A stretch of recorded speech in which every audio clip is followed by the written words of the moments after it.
हमारी एनआईए ने 7 विदेशी लोगों को अरेस्ट किया। क्या ये महज एक इत्तेफाक है या 31 साल के उस इतिहास को दोबारा दोहराना चाहते हैं? पूरे देश में वॉर चल रहा है, दुनिया में वॉर चल रहा है। क्या ऐसा तो नहीं है कि नॉर्थ ईस्ट के थ्रू ये इंडिया को भी डिस्टर्ब करना चाहते थे? धरना प्रदर्शन करने आते हैं, आर्मी के खिलाफ नारेबाजी करते हैं, उसी बीच में क्या हो जाएगा, एक ड्रोन अटैक हो जाएगा एग्जाम्पल के लिए, फॉर एग्जाम्पल। लेकिन नाम किसके ऊपर आएगा? नाम आएगा सिक्योरिटी फोर्सेस के ऊपर, कि ये लोग अपना एक विद्रोह कर रहे थे और उन्होंने क्या किया, सिक्योरिटी फोर्स ने ड्रोन मार दिया। तो इन 7 लोगों का क्या रोल है वो आने वाले वक्त में आपको पता चल जाएगा। 2 मिनट समझो, फक्र हो जाएगा आपको। सबसे पहले, ये 7 विदेशी नागरिक हिंदुस्तान की धरती में आते हैं ऐसे टाइम पर जब पूरी दुनिया में वॉर चल रहा है, और इनमें से 6 तो यूक्रेन के, और यूक्रेन की स्थिति आप सबको पता है कि पिछले 3 साल से क्या चल रही है, और एक अमेरिकन नागरिक मैथ्यू, आपको पता ही है। और बहुत सारे चैनल्स के अंदर चल रहा है सोशल मीडिया में कि यूएस आर्मी के लिए काम करता था, स्पेशल फोर्स के लिए। ऐसा नहीं है कि ये ऑफिशियली यूएस आर्मी के लिए काम करता था, नहीं। तो इसने रिबल्स ग्रुप वगैरह ज्वाइन करे, ट्रेनिंग ली। वहाँ बहुत सारे वेस्ट में क्या होता है, प्राइवेट आर्मीज़ हैं पूरी, तो ऑफिशियली नहीं है ये।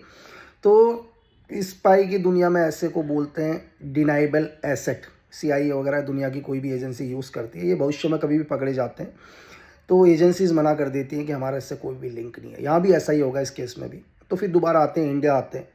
जैसे ये हिंदुस्तान आए तो यार डेफिनेटली इंडिया की एजेंसीज़ की नज़रों में तो होंगे।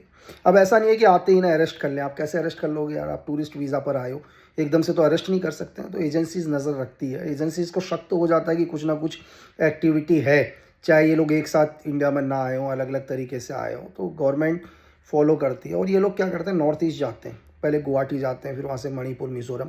तो मैं आपको बताऊं कि नॉर्थ ईस्ट के अंदर इस देश में 4 ऐसे राज्य हैं जहाँ ILP लगा हुआ है, इनर लैंड परमिट। वो नागालैंड, मिजोरम, अरुणाचल प्रदेश, मणिपुर। आप यहाँ कभी भी जाओ घूमने के लिए, आज जाते हैं बहुत लोग, तो एक परमिशन लेनी होती है, गवर्नमेंट को बताना होता है। आप रीज़न बताते हो कि मैं यहाँ क्यों आया हूँ, कितने दिन तक आया हूँ, किस काम से आया हूँ।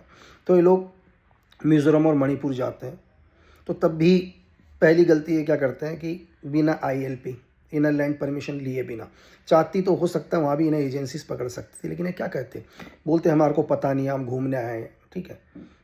तो गवर्नमेंट फिर इनके ऊपर नज़र रखती है लगातार।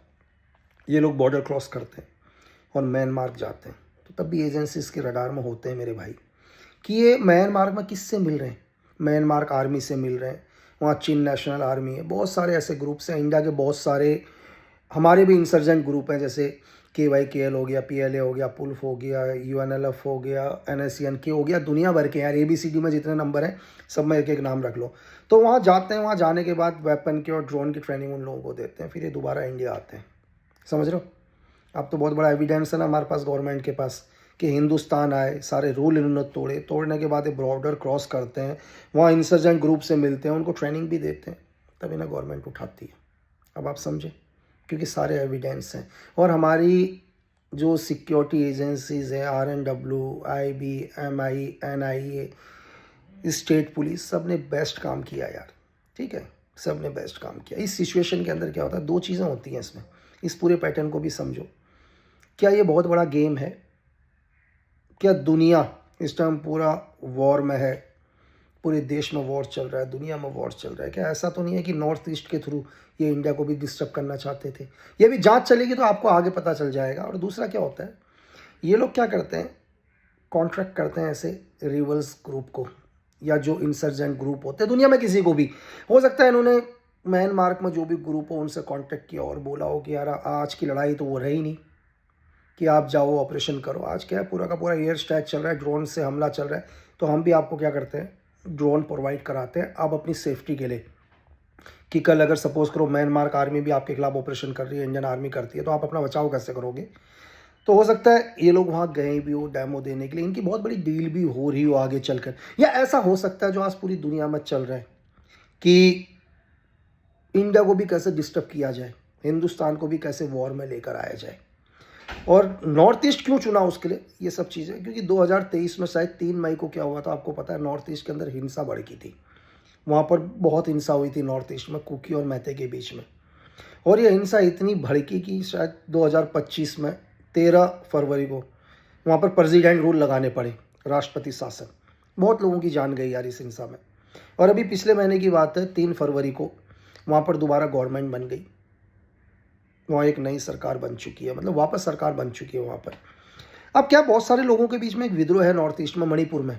वो लोग क्या बोलते हैं कि हमारे हिंसा के अंदर बहुत सारे गांव उजड़ गए, बहुत सारे लोग बेघर हुए, तो लोग सड़कों पर हैं और वो सरकार से बहुत गुस्सा है। उन्होंने बोला कि आपकी तो सरकार बन गई, तो आप एक काम करो, आप इन गाँव को भी बसाओ ना, जो गाँव उजड़ गए थे इस हिंसा में। तो इसके लिए कोई विद्रोह है, और उस विद्रोह को कैसे बढ़ाया जाए, मतलब आग में घी का काम कैसे डाला जाए, ये एक सही वक्त है ऐसे लोगों के लिए जो किसी भी देश के अंदर क्या करते हैं, वॉर की सिचुएशन पैदा करते हैं। जैसे बहुत सारे लोग क्या है, धरना प्रदर्शन करने आते हैं, आर्मी के खिलाफ नारेबाजी करते हैं, उसी बीच में क्या हो जाएगा, ड्रोन अटैक हो जाएगा एग्जाम्पल के लिए, फॉर एग्जाम्पल। लेकिन नाम किसके ऊपर आएगा, नाम आएगा सिक्योरिटी फोर्सेस के ऊपर, कि ये लोग अपना एक विद्रोह कर रहे थे और उन्होंने क्या किया था, सिक्योरिटी फोर्स ने ड्रोन मार दिया। भाई जांच चलती रहेगी, जांच में बाद में क्लियर हो जाएगा, लेकिन आप समझ रहे हैं कि कैसे घरे युद्ध जैसी सिचुएशन पैदा हो जाएगी। तो इन 7 लोगों का क्या रोल है, वो आने वाले वक्त में आपको पता चल जाएगा।